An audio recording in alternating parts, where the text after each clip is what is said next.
So what is forensic psychology? Basically, it's the application of psychology and psychological principles to law. And this could be criminal law, where somebody's committed a crime, for example, civil law, where someone's being sued, or in other areas.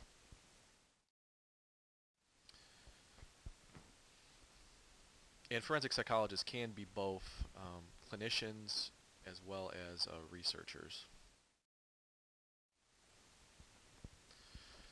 So again, the two main areas where forensic psychologists work is in civil or criminal settings, and a large number of forensic psychologists, the majority of their work, or nearly all of it, is conducting psychological assessments in one or both of these settings. So in civil forensic realm, you have child custody evaluations, which most psychologists avoid because there's a lot of liability in those sorts of evaluations, because when you take someone's kid away from them, they're likely to sue you or to make a complaint.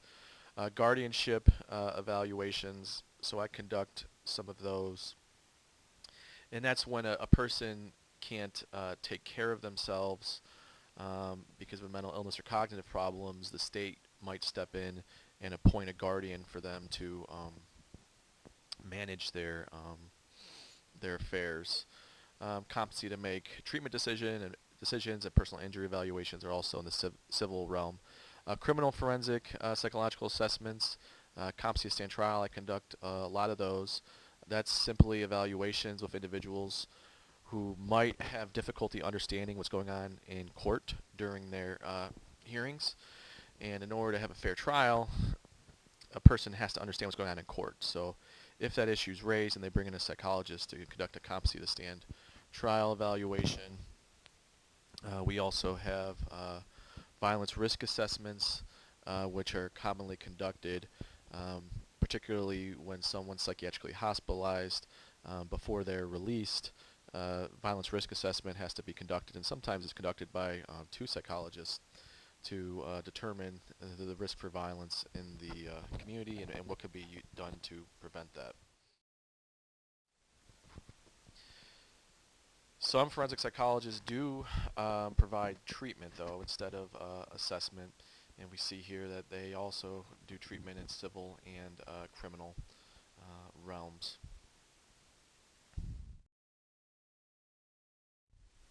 I really enjoy being a forensic psychologist. For me, I only do assessments, and the nice thing about being a forensic psychologist is like every day is something different. And that's a nice thing and a bad thing about it, right? Because on the one hand, it's hard to predict what's going to happen, and there is some level of danger because you're working with criminals. But on the other hand, some of the most interesting experiences I've ever had in my life have been when I'm interviewing people, and it's interesting to learn about their lives and to sort of piece together the puzzle of how they came to have the problems they do. Um, so it's a very interesting career. Forensic psychology, if you're doing assessments, that also tends to be one of the higher paying areas of psychology. So forensic psychologists charge anywhere from like $150 to $250 per hour for their services, and they don't have to deal with insurance companies. They get paid directly by clients or the courts, so it's a pretty good choice from a financial standpoint.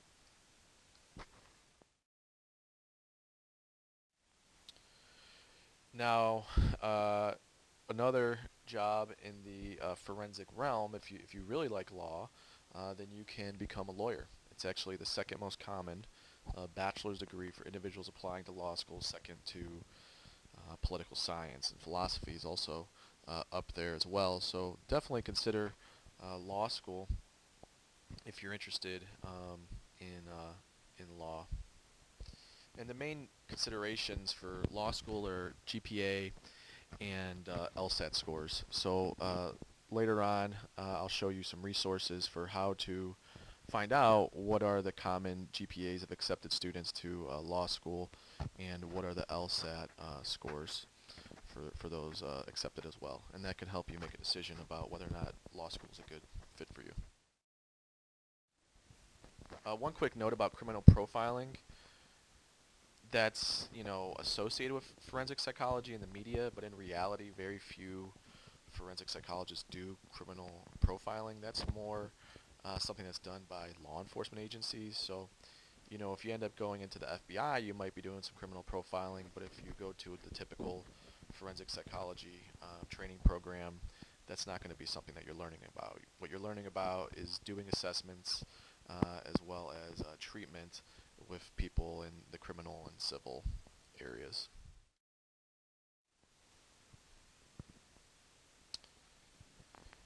Like any research-oriented position, they typically are in academia, and there are forensic psychologists employed in academia, and you need a PhD to do that. For people who have a master's degree that's related to forensic psychology, oftentimes you'll see them employed in correctional settings, state psychiatric hospitals, and jails and prisons. And for example, a master's level social worker could help make connections between people in prison upon release with resources in the community.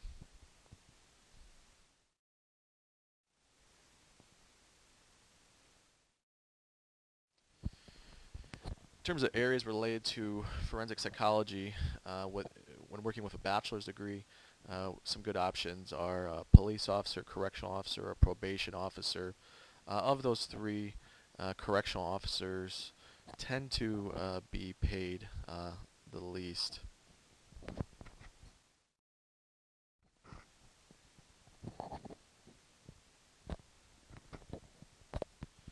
To be a police officer, oftentimes you don't need a bachelor's degree to do that, but it can put you ahead.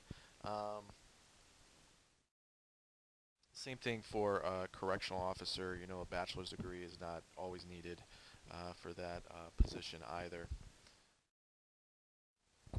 But for probation officers, typically they do have bachelor's degrees. And probation officers are people who work with people, criminal defendants who are on probation, who are diverted from prison, and the probation officer monitors how they're doing, meets with them, monthly or weekly. So in some ways, the position of a probation officer is similar to a sort of counseling role. And sometimes people do have master's degrees. Some people become probation officers.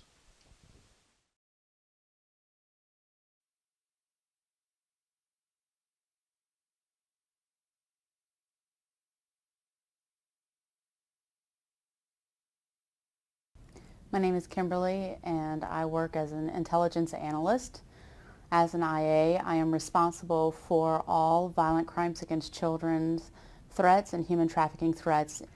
As an intelligence analyst, I am responsible for taking key pieces of information from the case agent and creating a big picture, identifying the key subjects, where they live, what they do on their daily lives, and how it pertains to the case. And I also create maps for them to use for their search warrants in order to identify best routes and ways to get to the locations, and just an overview image of where they're going so they're not going in blindly. Some other things I'm responsible for are creating completed products from the raw data from basic financial records or any other type of data that we can find. Social media comes into play with this one, and creating big picture items. So a picture paints 1,000 words. If you post something on social media, then my job is to attempt to try to locate you based on what is in the background of the actual image, to corroborate where you said you were compared to where they actually were. This is key in some cases in proving and disproving if they were at the bank or the jewelry store or the actual crime scene. Our job is so critical in also helping prove and ensure that we are targeting the right subjects, because just having a simple name you can't go off of anymore. You have to identify all aspects of their lives to ensure you are actually targeting the correct individual who actually did the crime. There are also times as an intelligence analyst you may be called to the stand as an expert witness on one of the agent's cases based on a product you created or a map. Some of the stressors or the stress level for an IA is typically fairly low. We spend our days working side by side with the agents, but we don't actually get called as often as they do on the weekends or nights. There are times we can. If a child goes missing, you could spend 5 days trying to search for the child and trying to support not only the FBI but all the other agencies involved. Some of the highest stressors for an analyst, especially when you're in a small office, we cover such a large geographic area. We cover 40 counties. And so the agents that I support are across the entire 40 counties, and it makes it very difficult to give them quality support at times when they're not sitting here right next to you. A typical work week for an intelligence analyst is 40 hours. If you end up going over, you end up claiming it as comp time or overtime pay. In order to become an intelligence analyst for the FBI, you do have to have a 4-year bachelor's degree.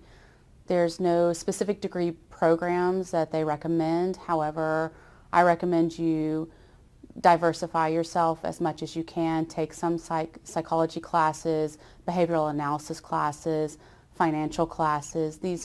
There's so many different threats that the FBI covers that these classes will help you be able to support those kinds of cases more efficiently.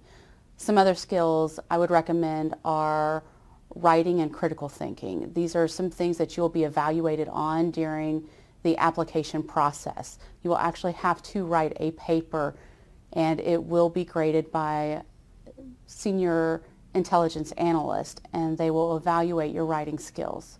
So anything that you can do in order to practice writing and critical thinking, I recommend for you.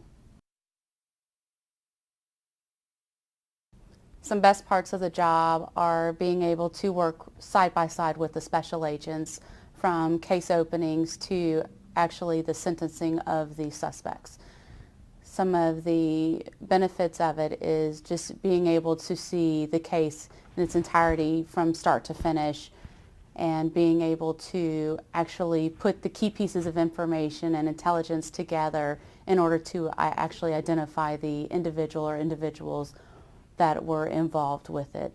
The worst part of the job is, as an intelligence analyst, you are not a sworn officer, so you do not get to carry a gun. You do not get to be a part of the busting down of the doors, and sometimes you can help with the search warrants and sometimes you can help with interviews. However, it's very limited compared to as a special agent.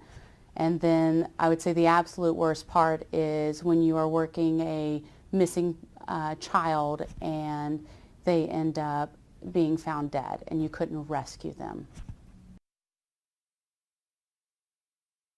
My final advice is, if you can get into an internship position within the FBI during your junior and senior year in college, that is a way to help ensure you get on full time after you graduate. Some things to be careful of is social media. You have got to be careful with what you post on social media. It is viewed by all. You can never take it down. And as an analyst, I go searching through the social media to figure out who individuals are, because it gives you a glimpse of their lives. So be careful with what you post, especially photographs.